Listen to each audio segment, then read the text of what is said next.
La Bible en un an, le 4 mars, le livre des Nombres, chapitre 2, verset 1 au chapitre 3, verset 51, le livre des Psaumes, chapitre 47, verset 1 à 10, le livre des Proverbes, chapitre 10, versets 5 et 6, l'évangile de Matthieu, chapitre 18, verset 21 au chapitre 19, verset 12. Nombres, chapitre 2. L'Éternel parla à Moïse et à Aaron et dit : Les enfants d'Israël camperont chacun près de sa bannière, sous les enseignes de la maison de ses pères. Ils camperont vis-à-vis et tout autour de la tente d'assignation. À l'orient, le camp de Juda, avec sa bannière et avec ses corps d'armée. Là camperont le prince des fils de Juda, Nachshon, fils d'Aminadab, et son corps d'armée composé de 74 600 hommes, d'après le dénombrement. À ses côtés camperont la tribu d'Issachar, le prince des fils d'Issachar, Nethanil, fils de Tsuar, et son corps d'armée composé de 54 400 hommes, d'après le dénombrement. Puis la tribu de Zabulon, le prince des fils de Zabulon, Eliab, fils de Hélon, et son corps d'armée composé de 57 400 hommes, d'après le dénombrement. Total pour le camp de Juda, d'après le dénombrement, 186 400 hommes, selon leur corps d'armée. Ils seront les premiers dans la marche. Au midi, le camp de Ruben, avec sa bannière et avec ses corps d'armée. Là camperont le prince des fils de Ruben, Élitsur, fils de Shedéur, et son corps d'armée composé de 46 500 hommes, d'après le dénombrement. À ses côtés camperont la tribu de Siméon, le prince des fils de Siméon, Shelumiel, fils de Tsurishadaï, et son corps d'armée composé de 59 300 hommes, d'après le dénombrement. Puis la tribu de Gad, le prince des fils de Gad, Eliasaph, fils de Déuel, et son corps d'armée composé de 45 650 hommes, d'après le dénombrement. Total pour le camp de Ruben, d'après le dénombrement, 151 450 hommes, selon leur corps d'armée. Ils seront les seconds dans la marche. Ensuite partira la tente d'assignation, avec le camp des Lévites placé au milieu des autres camps. Ils suivront dans la marche l'ordre dans lequel ils auront campé, chacun dans son rang, selon sa bannière. À l'Occident, le camp d'Éphraïm, avec sa bannière et avec ses corps d'armée. Là camperont le prince des fils d'Éphraïm, Élishama, fils d'Ammiud, et son corps d'armée composé de 40 500 hommes, d'après le dénombrement. À ses côtés camperont la tribu de Manassé, le prince des fils de Manassé, Gamliel, fils de Pédatchur, et son corps d'armée composé de 32 200 hommes, d'après le dénombrement. Puis la tribu de Benjamin, le prince des fils de Benjamin, Abidan, fils de Guidéoni, et son corps d'armée composé de 35 400 hommes, d'après le dénombrement. Total pour le camp d'Éphraïm, d'après le dénombrement, 108 100 hommes, selon leur corps d'armée. Ils seront les troisièmes dans la marche. Au nord, le camp de Dan, avec sa bannière, et avec ses corps d'armée. Là camperont le prince des fils de Dan, Ahiézer, fils d'Amishadaï, et son corps d'armée composé de 62 700 hommes, d'après le dénombrement. À ses côtés camperont la tribu d'Azer, le prince des fils d'Azer, Pagiel, fils d'Ocran, et son corps d'armée composé de 41 500 hommes, d'après le dénombrement. Puis la tribu de Nephtali, le prince des fils de Nephtali, Ahira, fils d'Énan, et son corps d'armée composé de 53 400 hommes, d'après le dénombrement. Total pour le camp de Dan, d'après le dénombrement, 157 600 hommes. Ils seront les derniers dans la marche, selon leur bannière. Tels sont ceux des enfants d'Israël dont on fit le dénombrement, selon les maisons de leurs pères. Tous ceux dont on fit le dénombrement, et qui formèrent les camps, selon leur corps d'armée, furent 603 550. Les Lévites, suivant l'ordre que l'Éternel avait donné à Moïse, ne firent point partie du dénombrement au milieu des enfants d'Israël. Et les enfants d'Israël se conformèrent à tous les ordres que l'Éternel avait donnés à Moïse. C'est ainsi qu'ils campaient, selon leur bannière. Et c'est ainsi qu'ils se mettaient en marche, chacun selon sa famille, selon la maison de ses pères. Nombres, chapitre 3. Voici la postérité d'Aaron et de Moïse, au temps où l'Éternel parla à Moïse sur la montagne de Sinaï. Voici les noms des fils d'Aaron. Nadab, le premier-né, Abihu, Éléazar et Ithamar. Ce sont là les noms des fils d'Aaron qui reçurent l'onction comme sacrificateurs et qui furent consacrés pour l'exercice du sacerdoce. Nadab et Abihu moururent devant l'Éternel lorsqu'ils apportèrent devant l'Éternel du feu étranger dans le désert de Sinaï. Ils n'avaient point de fils. Éléazar et Ithamar exercèrent le sacerdoce en présence d'Aaron, leur père. L'Éternel parla à Moïse et dit : Fais approcher la tribu de Lévi, et tu la placeras devant le sacrificateur Aaron pour qu'elle soit à son service.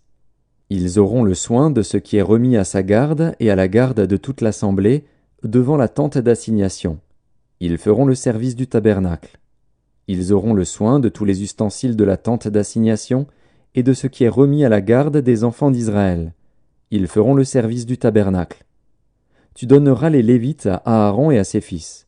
Ils lui seront entièrement donnés de la part des enfants d'Israël. Tu établiras Aaron et ses fils pour qu'ils observent les fonctions de leur sacerdoce, et l'étranger qui approchera sera puni de mort. L'Éternel parla à Moïse et dit : Voici, j'ai pris les Lévites du milieu des enfants d'Israël à la place de tous les premiers-nés des enfants d'Israël. Et les Lévites m'appartiendront, car tout premier-né m'appartient. Le jour où j'ai frappé tous les premiers-nés dans le pays d'Égypte, je me suis consacré tous les premiers-nés en Israël, tant des hommes que des animaux, ils m'appartiendront. Je suis l'Éternel.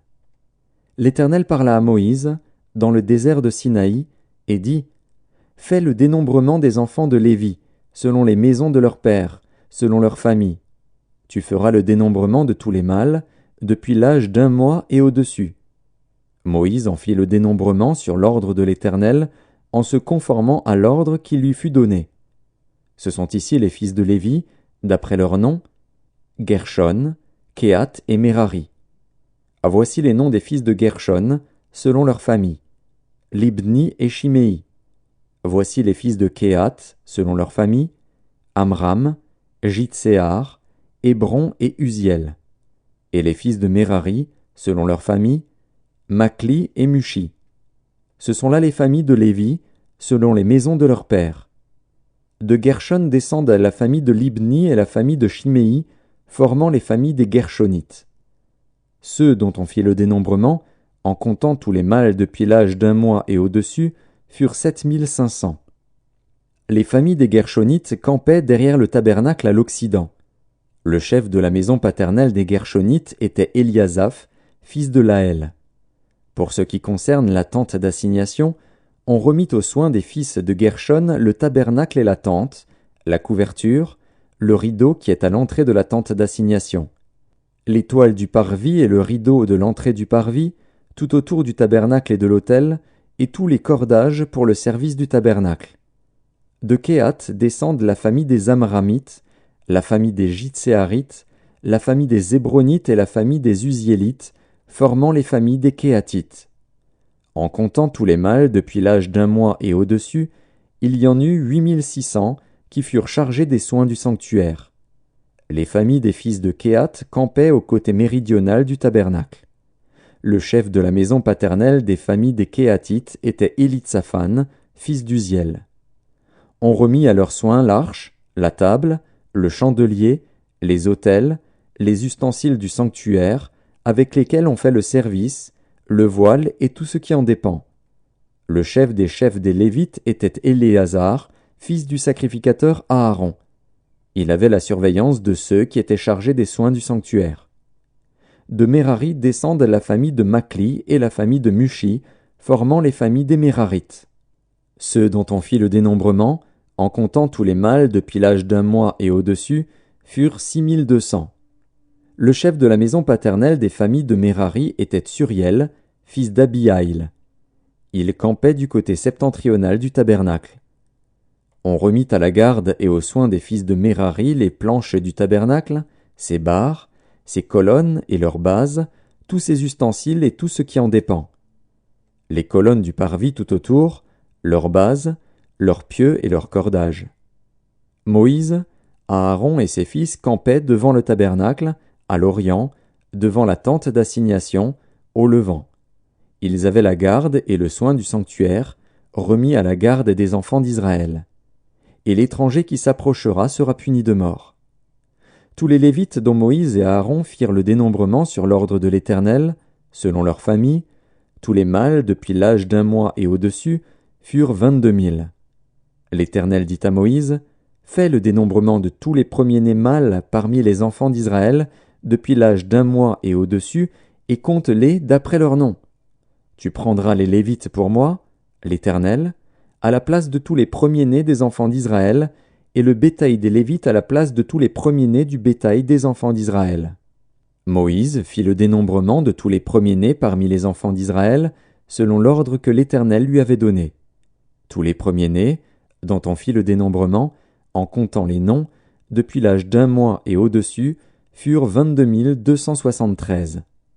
L'Éternel parla à Moïse, et dit, « Prends les Lévites à la place de tous les premiers-nés des enfants d'Israël, et le bétail des Lévites à la place de leur bétail. Et les Lévites m'appartiendront. Je suis l'Éternel. Pour le rachat des 273 qui dépassent le nombre des Lévites, parmi les premiers-nés des enfants d'Israël, tu prendras 5 cycles par tête. Tu les prendras selon le cycle du sanctuaire, qui est de 20 guéras. Tu donneras l'argent à Aaron et à ses fils pour le rachat de ceux qui dépassent le nombre des Lévites. » Moïse prit l'argent pour le rachat de ceux qui dépassaient le nombre des rachetés par les Lévites.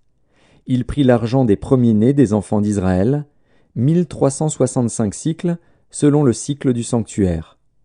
Et Moïse donna l'argent du rachat à Aaron et à ses fils, sur l'ordre de l'Éternel, en se conformant à l'ordre que l'Éternel avait donné à Moïse. Psaume 47, au chef des chantres des fils de Corée, psaume. Vous tous, peuple, battez des mains, poussez vers Dieu des cris de joie, car l'Éternel, le Très-Haut, est redoutable, il est un grand roi sur toute la terre. Il nous assujettit des peuples, il met des nations sous nos pieds, il nous choisit notre héritage, la gloire de Jacob qu'il aime. Dieu monte au milieu des cris de triomphe, l'Éternel s'avance au son de la trompette. Chantez à Dieu, chantez, chantez à notre roi, chantez, car Dieu est roi de toute la terre, chantez un cantique. Dieu règne sur les nations, Dieu a pour siège son saint trône. Les princes des peuples se réunissent au peuple du Dieu d'Abraham, car à Dieu sont les boucliers de la terre, il est souverainement élevé. Livre des Proverbes, chapitre 10. Celui qui amasse pendant l'été est un fils prudent, celui qui dort pendant la moisson est un fils qui fait honte. Il y a des bénédictions sur la tête du juste, mais la violence couvre la bouche des méchants. Matthieu, chapitre 18. Alors Pierre s'approcha de lui et dit, « Seigneur, combien de fois pardonnerai-je à mon frère lorsqu'il péchera contre moi? Sera-ce jusqu'à 7 fois ?» Jésus lui dit, « Je ne te dis pas jusqu'à 7 fois, mais jusqu'à 70 fois 7 fois. » C'est pourquoi le royaume des cieux est semblable à un roi qui voulut faire rendre compte à ses serviteurs. Quand il se mit à compter, on lui en amena un qui devait 10 000 talents. Comme il n'avait pas de quoi payer, son maître ordonna qu'il fût vendu, lui, sa femme, ses enfants et tout ce qu'il avait, et que la dette fût acquittée. Le serviteur, se jetant à terre, se prosterna devant lui et lui dit, « Seigneur, aie patience envers moi, et je te paierai tout. » Ému de compassion, le maître de ce serviteur le laissa aller et lui remit la dette. Après qu'il fut sorti, ce serviteur rencontra un de ses compagnons qui lui devait 100 deniers. Il le saisit et l'étranglait en disant « Paie ce que tu me dois !»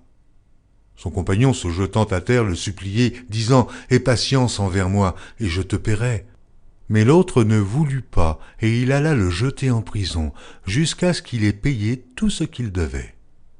Ses compagnons, ayant vu ce qui était arrivé, furent profondément attristés, et ils allèrent raconter à leur maître tout ce qui s'était passé. Alors le maître fit appeler ce serviteur et lui dit « Méchant serviteur, je t'avais remis en entier ta dette parce que tu m'en avais supplié. Ne devais-tu pas aussi avoir pitié de ton compagnon comme j'ai eu pitié de toi ?» Et son maître, irrité, le livra au bourreau jusqu'à ce qu'il eût payé tout ce qu'il devait.